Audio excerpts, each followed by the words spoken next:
Bonjour tout le monde, j'espère que vous allez bien. Il y a déjà eu des vidéos faites sur ce sujet, notamment une qui était vraiment pas mal, faite par Lex City, mais qui n'avait pas parlé de tous les joueurs, donc j'ai décidé d'un petit peu de compléter sa vidéo.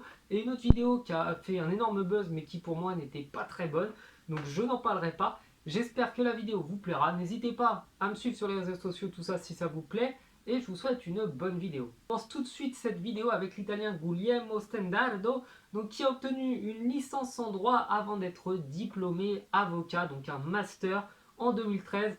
Donc on voit d'entrée de jeu que les footballeurs pensent à l'après-carrière, puisque on sait pertinemment qu'une carrière ne dure qu'à peu près 15 à 20 ans, mais pas mal de joueurs sont intelligents et savent pertinemment que pour réussir dans leur après-carrière, il faut absolument un énorme bagage. Le deuxième dont j'ai décidé de parler, c'est Simon Mignolet, donc je crois qu'il est gardien de but en Angleterre.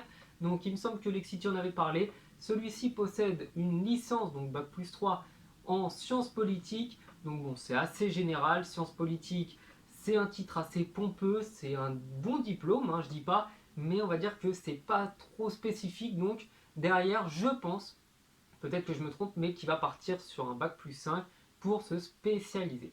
Troisième, c'est l'entraîneur Manuel Pellegrini, donc qui possède un Bac+5 en génie civil. C'est assez impressionnant parce que ce sont des études extrêmement compliquées. Et quand on voit à quel point il a réussi sa carrière, et bien l'entraîneur également, on se doute pertinemment que c'est le genre de mec, si demain il décidait d'être astronaute, et ben on le retrouvera sur la Lune. Donc il fait partie des plus diplômés de cette vidéo. Encore un Bac+5 avec Xavier Chen, donc celui-ci a validé un M2, donc Master 2, 5 années d'études, et il est depuis notaire, donc en dehors de sa carrière de footballeur, et on se doute pertinemment qu'il va sûrement se lancer dans ce domaine-là quand il sera en retraite.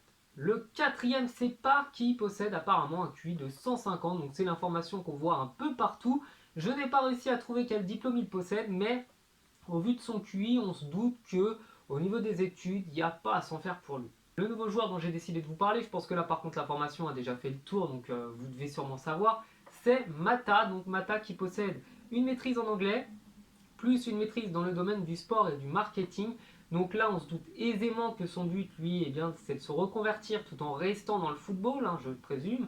Donc ce sont des études extrêmement compliquées qu'il a validées par correspondance, donc ce qui demande énormément de travail, mais je pense honnêtement qu'avec le niveau qu'il a et l'expérience qu'il a, ça a dû être beaucoup plus facile pour lui d'obtenir ces diplômes-là, étant donné qu'il a déjà l'expérience dans le domaine du sport.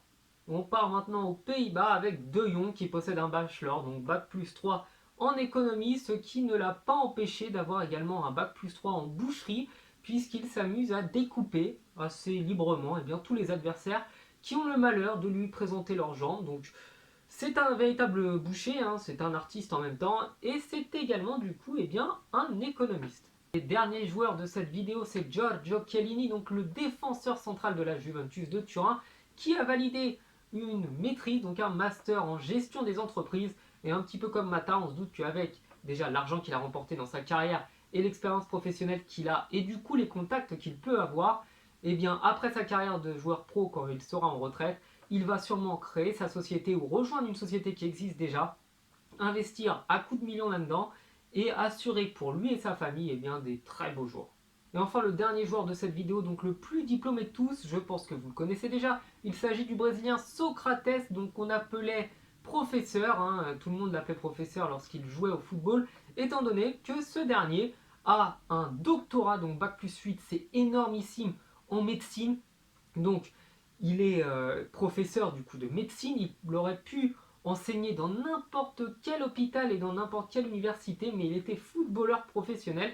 Donc, petit aparté, je trouve ça dommage d'avoir perdu, pendant toutes les années où il était joueur de foot, un très bon médecin qui aurait pu faire beaucoup de bien autour de lui, mais on ne peut pas trop lui en vouloir d'avoir préféré le football, puisqu'il n'aurait jamais gagné aussi bien sa vie en étant médecin qu'en étant footballeur pro.